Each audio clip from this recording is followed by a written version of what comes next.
I stared across the boardroom table, expecting a routine strategy session with my parents.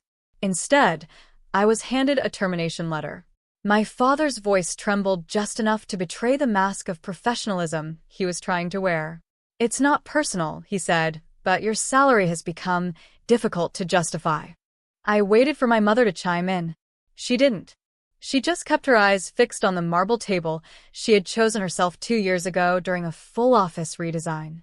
I sat in stunned silence as the walls I had spent over a decade helping to build began to close in on me. I was not just losing a job. I was losing my family. And when it all came crashing down, when their empire started to fall apart, they called in the middle of the night, begging me to come back. My name is Kara Sterling.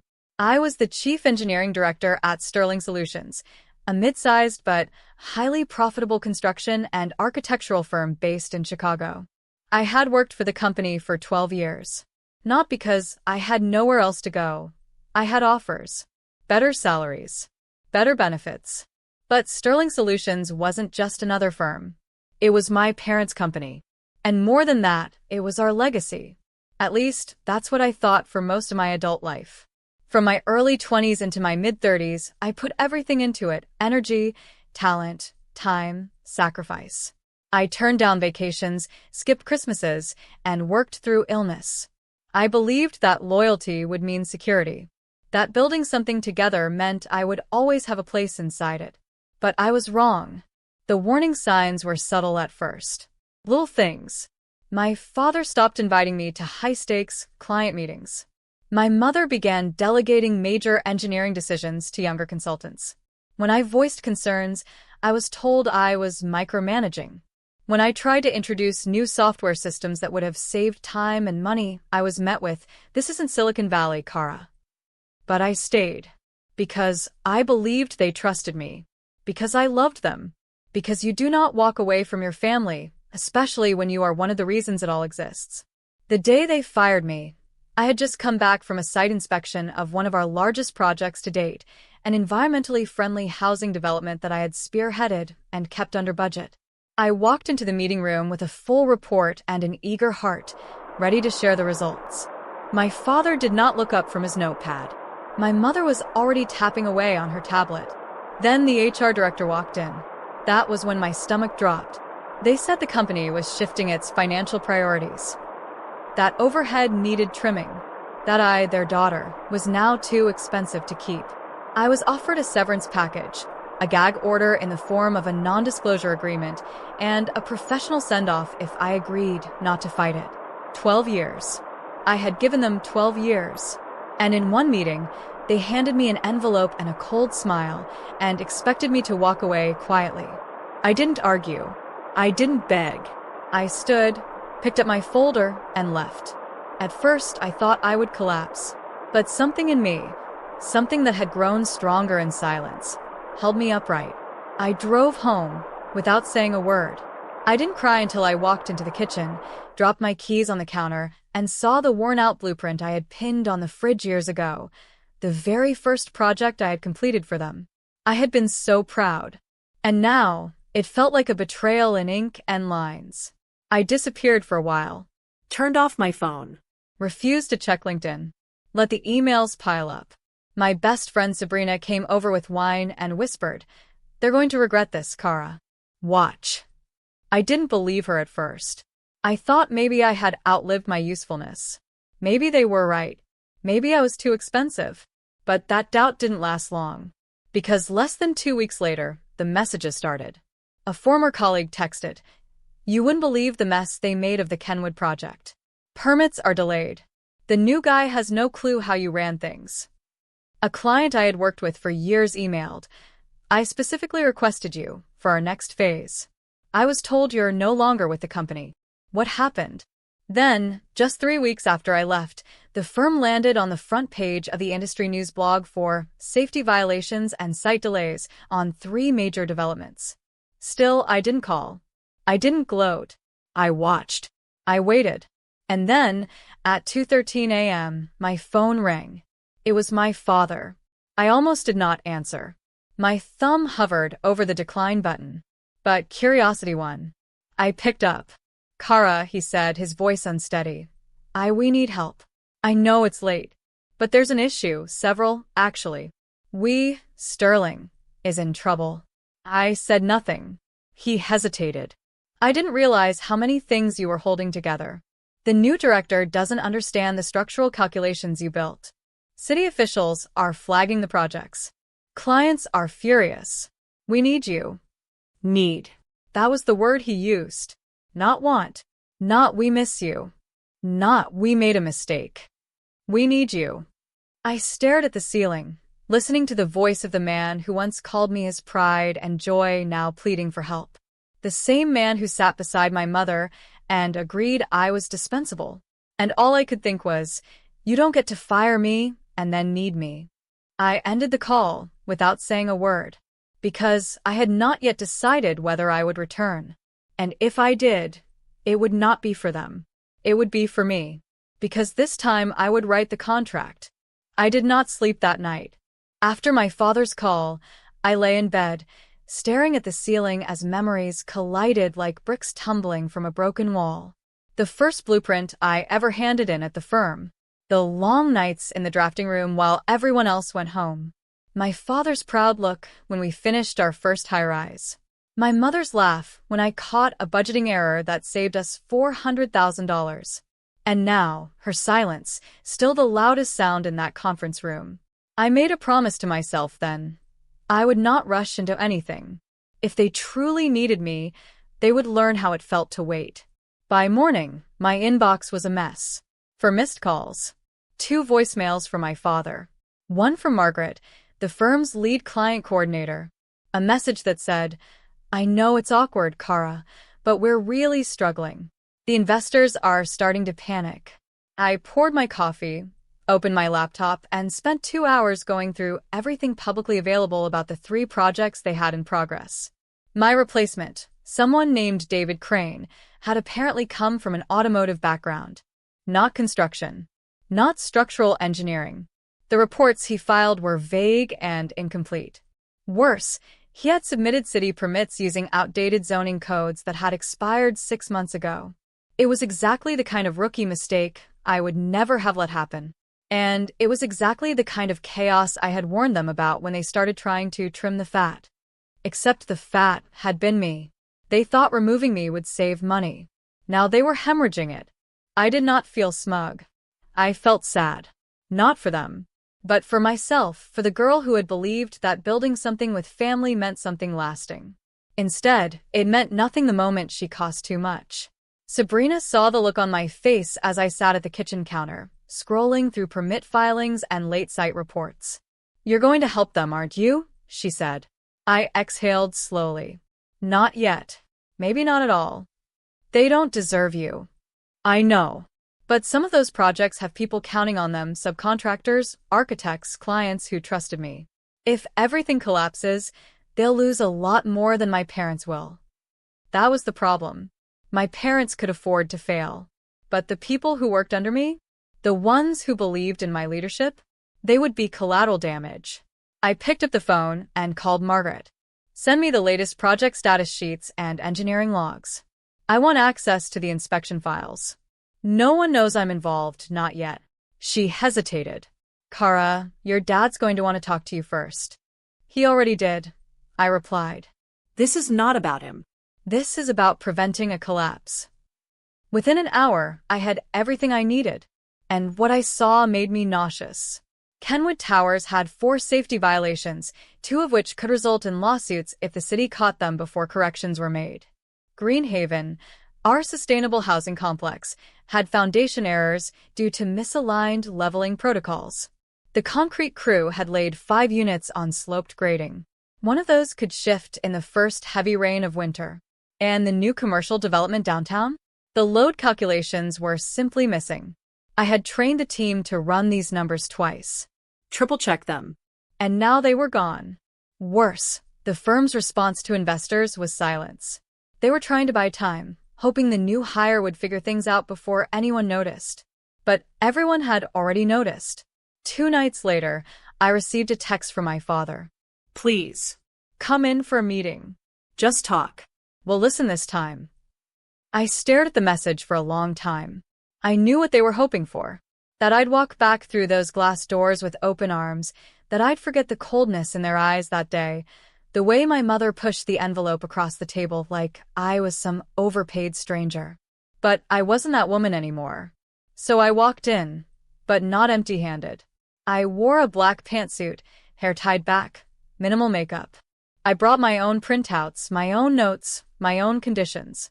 They were waiting in the boardroom, just like before. But this time, I did not sit across from them. I stood. Here's what's wrong with all 3 active builds, I said, handing out folders. Here's what your new hire failed to do. Here's how close you are to lawsuits. And here's how much you've already lost.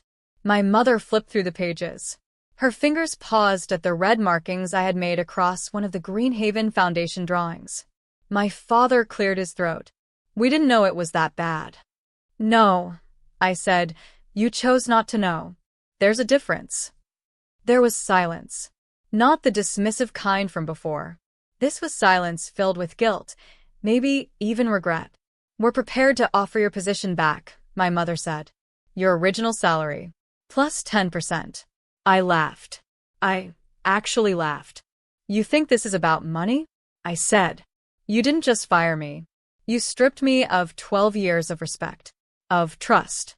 You erased me like a number on a budget sheet. My father looked up.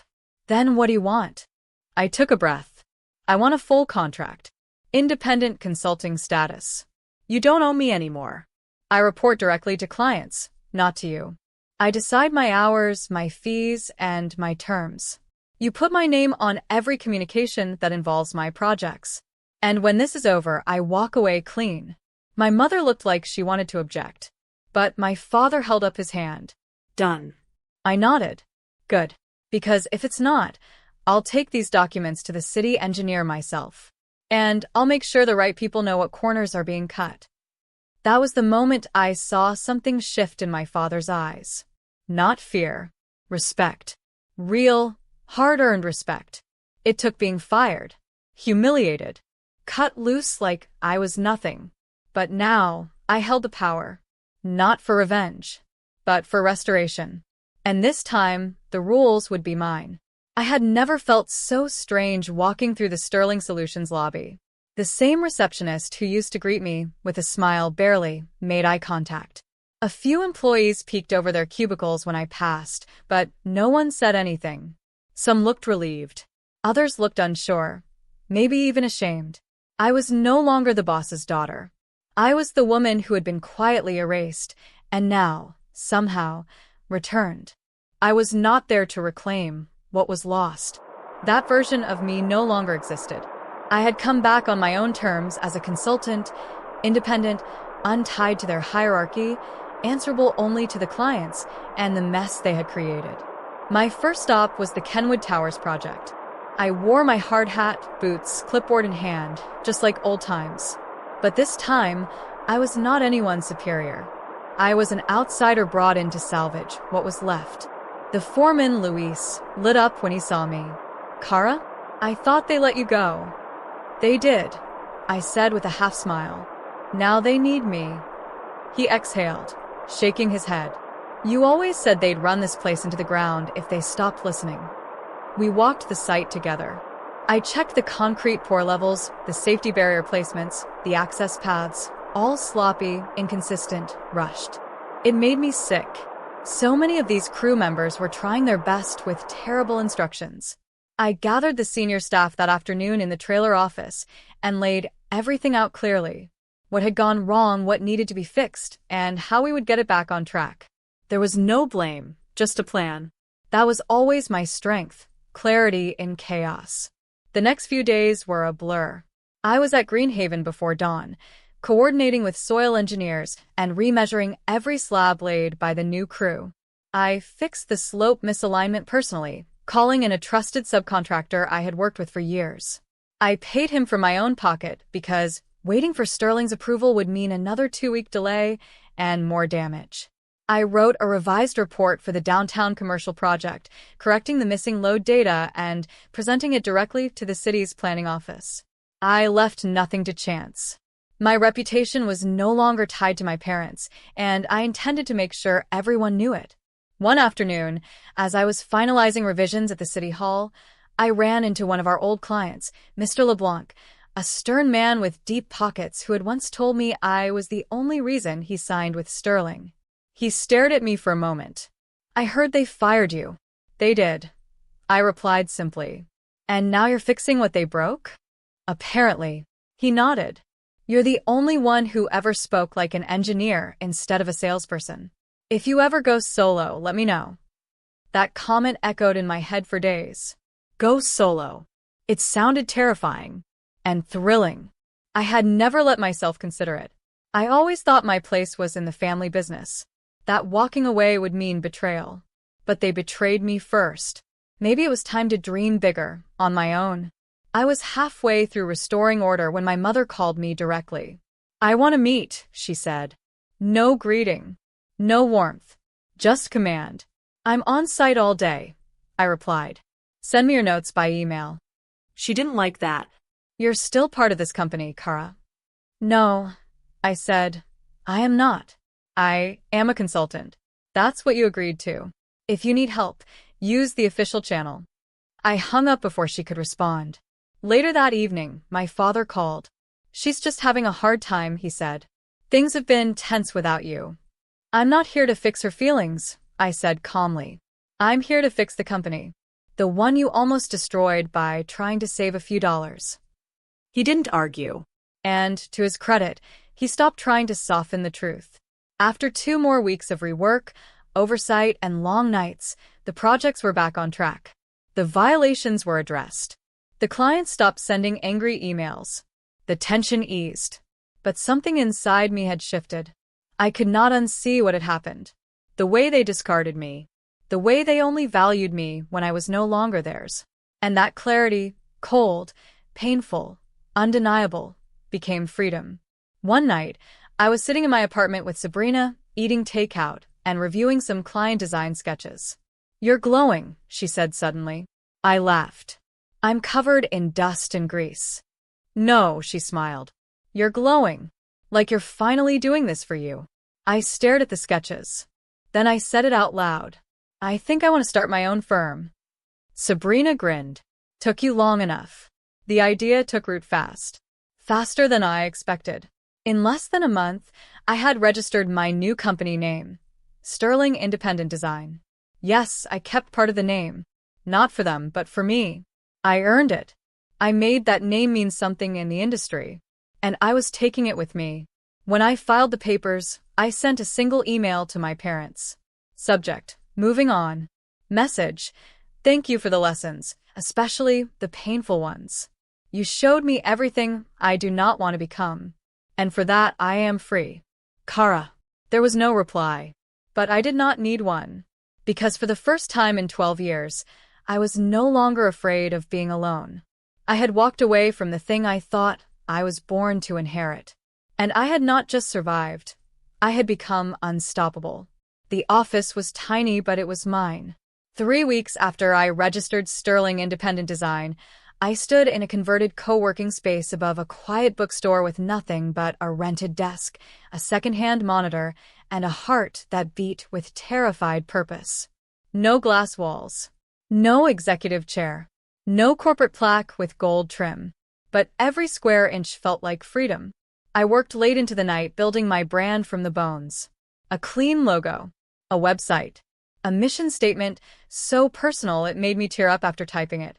Real design. Real ethics. Real people. I reached out to the connections I had nurtured over 12 years.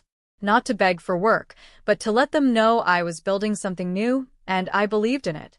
Mr. LeBlanc was the first to respond. "Send me your rates," he said. Within days, I had my first contract under my own name. Then came a small hospital remodel from an architect I had mentored. Then a historic renovation inquiry from a city office I used to liaison with.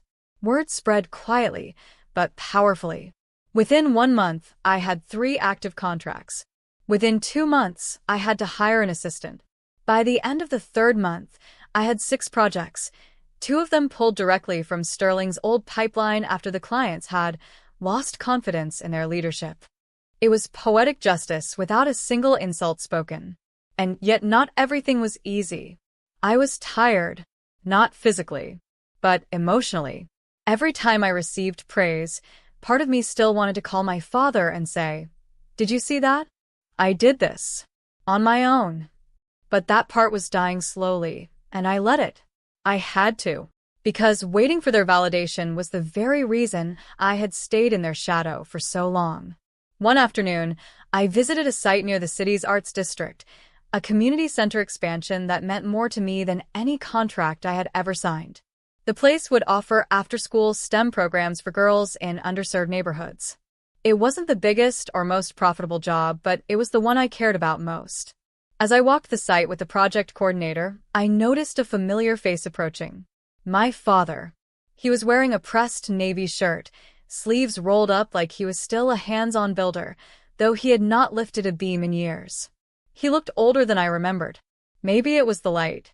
Or maybe it was the consequences. "Can we talk?" he asked quietly, eyes uncertain. The site coordinator excused herself. I stood still, arms crossed. "Go ahead," I said. He looked down, then back at me. "I heard about the grants you secured for this place. About the foundation partnership. It's impressive." I didn't reply. "I've been watching." Not in a creepy way, he added quickly, then chuckled. "Just quietly proud. That's all." My chest tightened. "Why are you really here, Dad?" I asked. He sighed. "Your mother and I had a rough quarter. Investors are shaken. The consultant we brought in, he left. Couldn't handle the pressure. So now you want me back?" I said, voice steady. "No," he said, shaking his head. "I know you're not coming back. And, honestly, you shouldn't." That surprised me. He rubbed the back of his neck like he used to when nervous. "You were right. About everything. We made a decision based on numbers and we lost the heart of the company. We lost you. And I'm sorry." The words landed like a stone skipping across a very still pond. Not because I needed them, but because I had waited so long for them, and they came too late to matter the same way. "I'm not angry anymore," I said slowly. "But I'm not that girl who just wanted to make you proud." He nodded. "I know. And that's why I wanted to come here. Not to ask for anything. Just to say thank you. And to say, I hope we can talk again. As family." It was the first time in a long time he said the word family without attaching a contract or condition to it. We didn't hug. We didn't cry.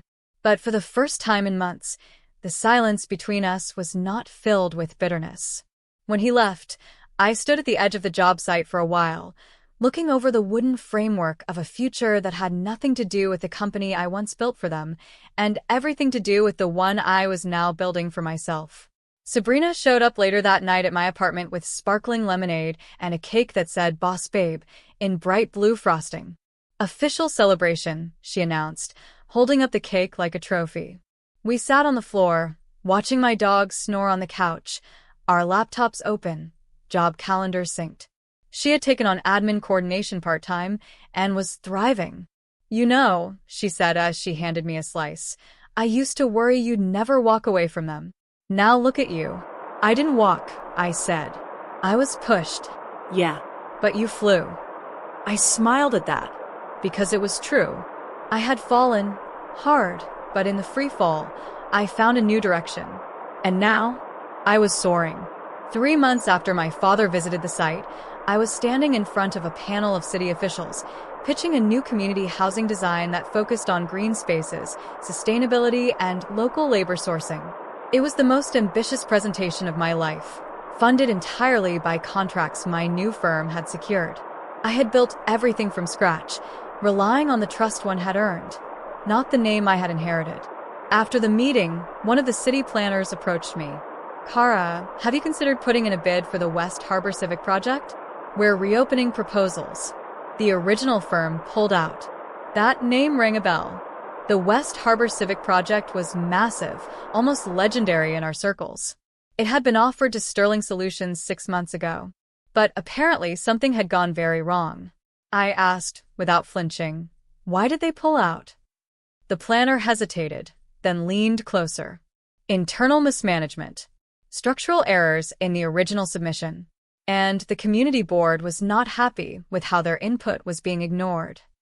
Sterling had burned the opportunity, and now the city wanted a clean, ethical, people-first alternative, which meant they wanted someone like me.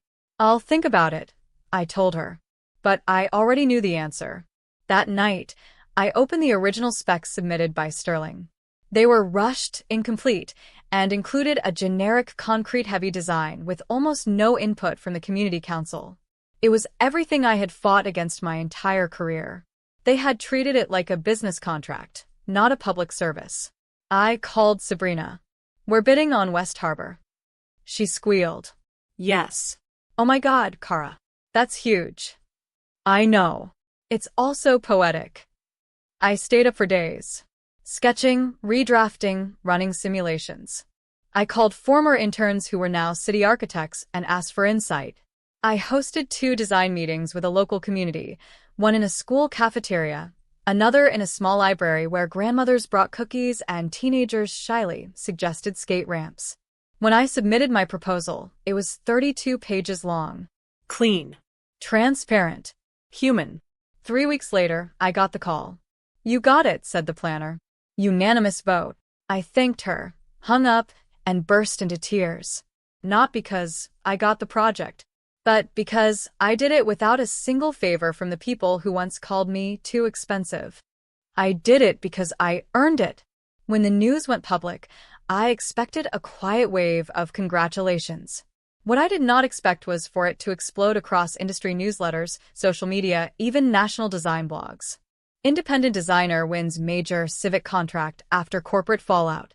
The woman who was fired by her parents just beat them at their own game.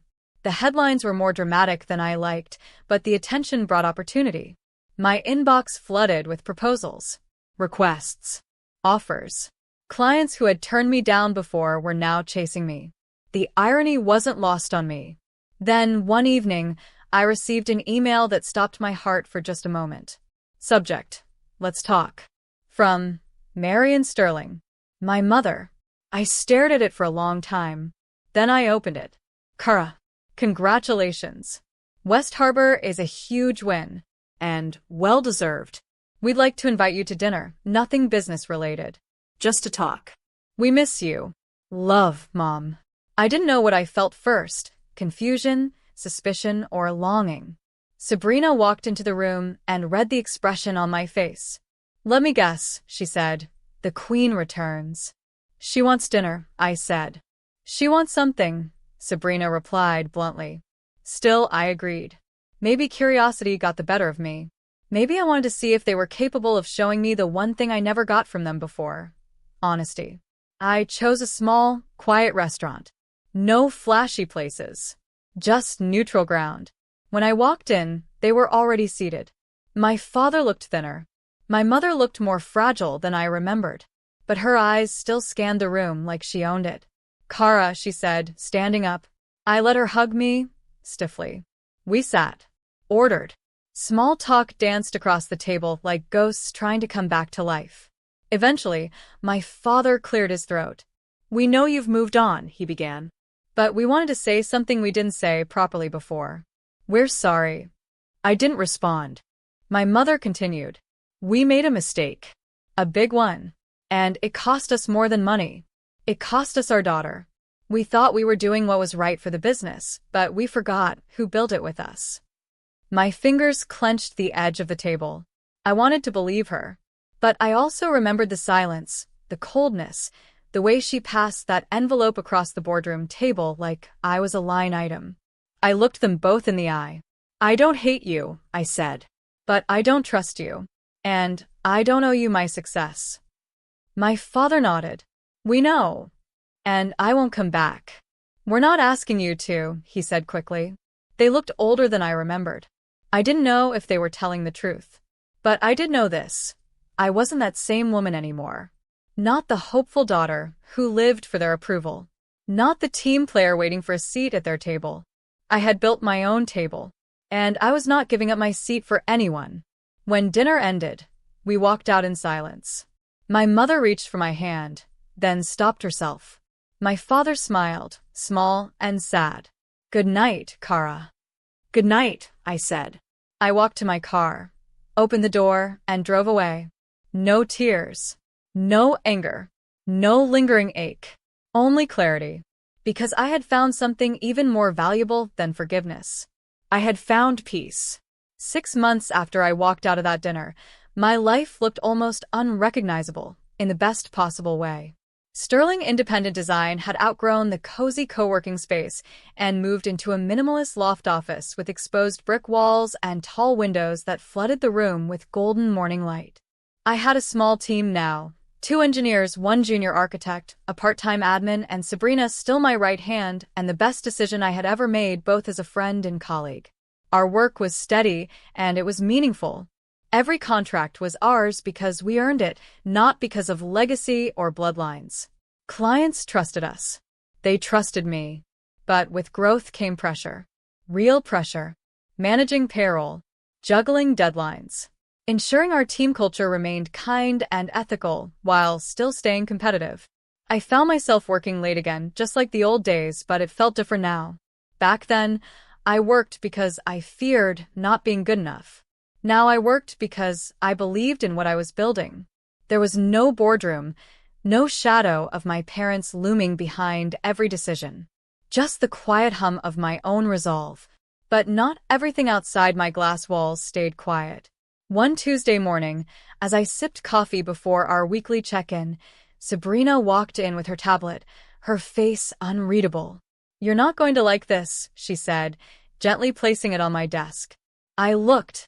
An article headline stared back at me from a popular business newsletter. Sterling Solutions faces major lawsuit over defective housing project. Beneath it were photos of the Greenhaven site, one of the builds I had saved temporarily before walking away. The article detailed how the repairs I implemented had been reversed after I left. New construction had resumed without proper inspections, and now several homeowners were suing for foundation cracks and structural instability. I read the entire article twice. Then I closed the tab. "I don't want to get involved," I said, setting down my coffee. "You sure?" Sabrina asked. Yes. I gave them a second chance. I did more than my part. They made their choices. "Still," she said, "they might come knocking." I shook my head. "And I won't answer." But I should have known the past does not knock.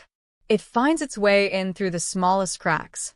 That afternoon, while I was in a client meeting about an adaptive reuse design for an abandoned factory, I received a text. From my mother. "We need your help. Again." Please. "It's serious this time." Can we talk? I stared at it and turned off my phone. But she was right about one thing. It was serious. Over the next 2 days, I received calls from former Sterling clients, unsure what to do. Their projects were halted mid-construction. Inspectors had flagged violations. Investors were pulling out. It was like watching a dam break, one I had warned them about long ago. And then came the second article. From golden legacy to legal disaster, the fall of Sterling Solutions. I did not smile. Not once. Because no matter how justified it might have felt, I could not celebrate watching the company my grandfather started, before my parents ever touched it, crumble under arrogance and ego. Still, I stayed silent. Until one day, while reviewing blueprints in my office, I looked up to see my father standing at the glass door. No appointment. No call. Just him, older, paler, with the weight of collapse hanging off his shoulders.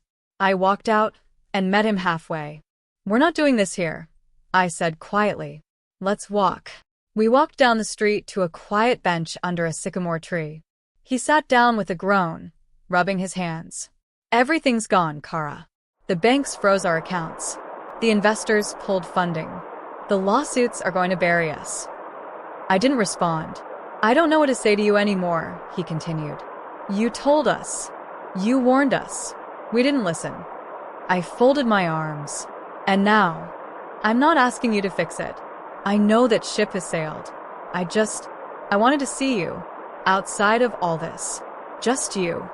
We sat there for a long while in silence. Then he said something I never expected. "I envy you." I turned to him, startled. "You built something honest," he said. "You didn't cut corners. You didn't compromise. And you did it without us. I looked at the sidewalk. You could have built it with me. He nodded slowly. I know. When I got home that night, I pulled out an old photo, me at 26, standing in front of a construction site with my hard hat and blueprints, grinning ear to ear. My father was beside me, his arms slung over my shoulder. Back then, I thought we were a team. But the truth is, we were just playing roles. Now, I was building something real. And I had to keep going. Not because of them, but in spite of them. It was a rainy Wednesday when the letter arrived. Not an email. Not a call. A real, hand-delivered envelope. Thick, ivory, and addressed in my father's handwriting. My assistant eyed it curiously when she handed it to me. Want me to toss it? She asked. I shook my head. No. I'll open it later. But I already knew what it was. That night, after everyone had gone home and the storm outside rattled the windows, I sat at my desk and carefully tore it open. Inside was a folded letter and a single sheet of paper marked Sterling Solutions, Final Proposal. The letter was short. Too short for everything we had been through. Kara, we are dissolving the company. There's nothing left to salvage. We've filed for closure with the state, and legal teams are handling the lawsuits. I wanted you to know before the media made it official. I also wanted you to know we are naming you the sole recipient of the company's remaining design assets, your original blueprints, your engineering templates, the contracts you created from scratch. They're yours now. They always were. Whatever happens next, I hope one day you'll remember the good we built together before we broke it.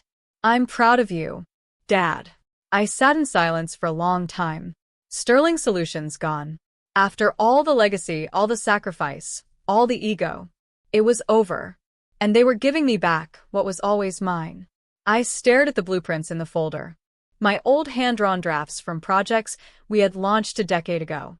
Notes in the margins. Structural code updates. The foundation of my professional life finally returned to me. No strings attached. And for the first time, I allowed myself to mourn. Not for the business, but for the daughter who had tried so hard to prove she was enough. I cried, quietly, fiercely, until the paper in my hands was wrinkled from tears. Not because I wanted them back in my life, but because I had finally closed a chapter one never realized was still open. Sabrina found me in the office the next morning. She walked in, coffee in hand, froze when she saw the mess on my desk, then set the cup down gently. Are you okay? She asked. I nodded. They shut it down. She blinked. Sterling. They gave me back my original work. Everything I built. It's over. She sat down across from me, her eyes kind but steady. Then it's time to build something even bigger.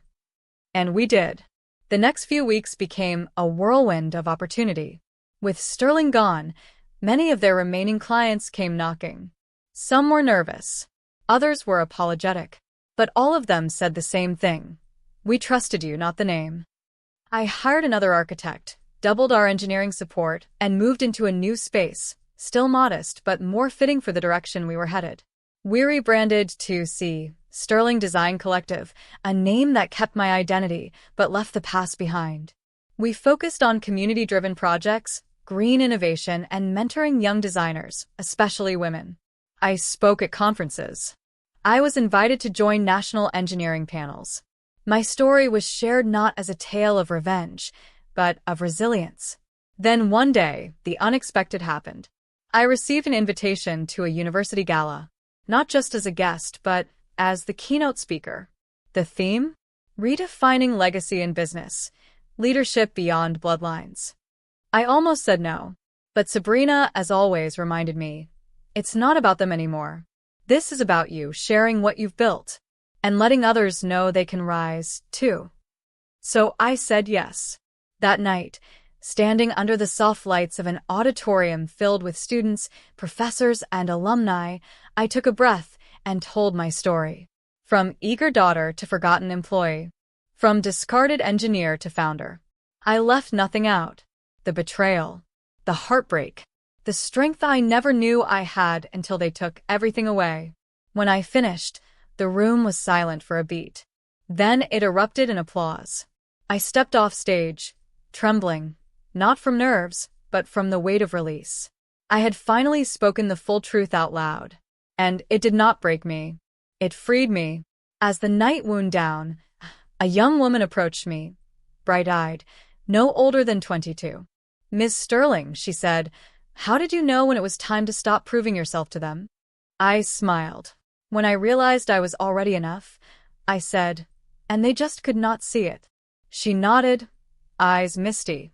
"Thank you. You don't know what this means to me." But I did. Because once upon a time, I had been her. It was a quiet Sunday when I finally visited the old building. The original Sterling Solutions office still stood downtown, its glass walls now smudged with time, its lobby dim through the dusty windows. A for lease sign was posted on the front, and the reception desk inside was empty, stripped of logos and life. I stood on the sidewalk, hands in my coat pockets, just looking, watching, remembering.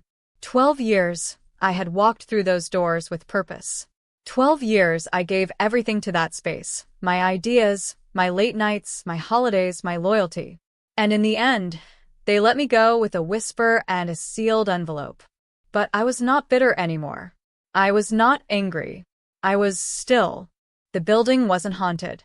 It was just empty now. And strangely, so was my need for revenge. I turned away and walked down the block toward my own office, just a few streets over, in a sunlit loft surrounded by art studios and small, thriving businesses. My team had gathered for a Sunday brunch meeting. Not because of pressure, but because we liked working together. We enjoyed each other's company.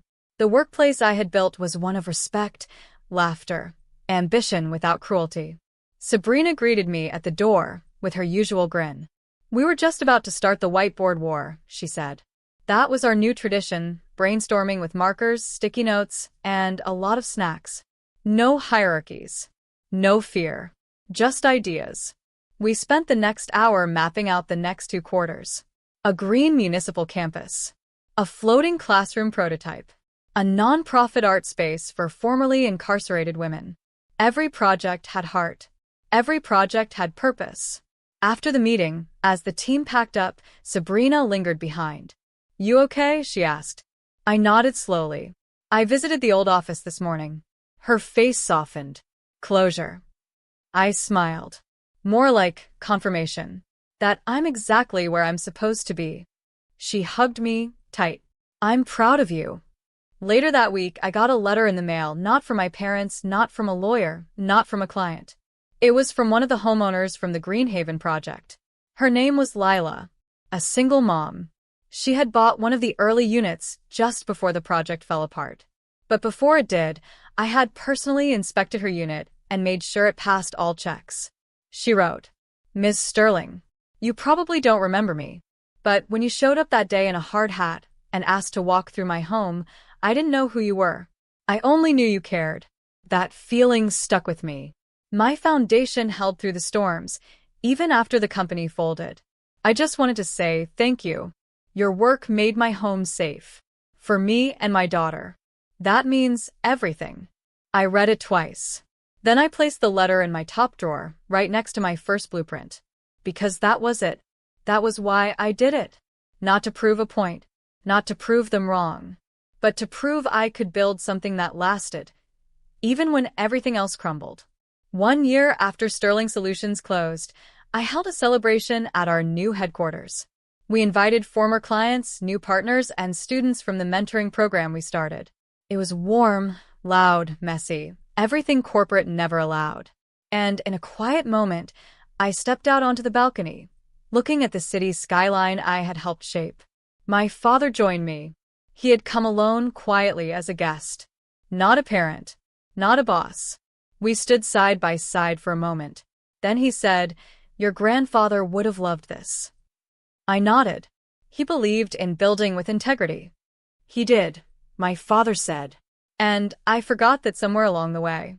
He looked at me, really looked at me. "I'm proud of you, Kara. Even if I don't say it the right way. Even if I didn't act like it when it mattered most." I didn't reply.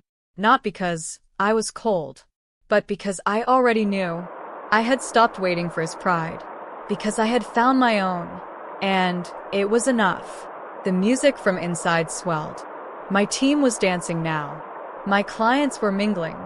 The future was not a mystery anymore. It was a blueprint of my own design.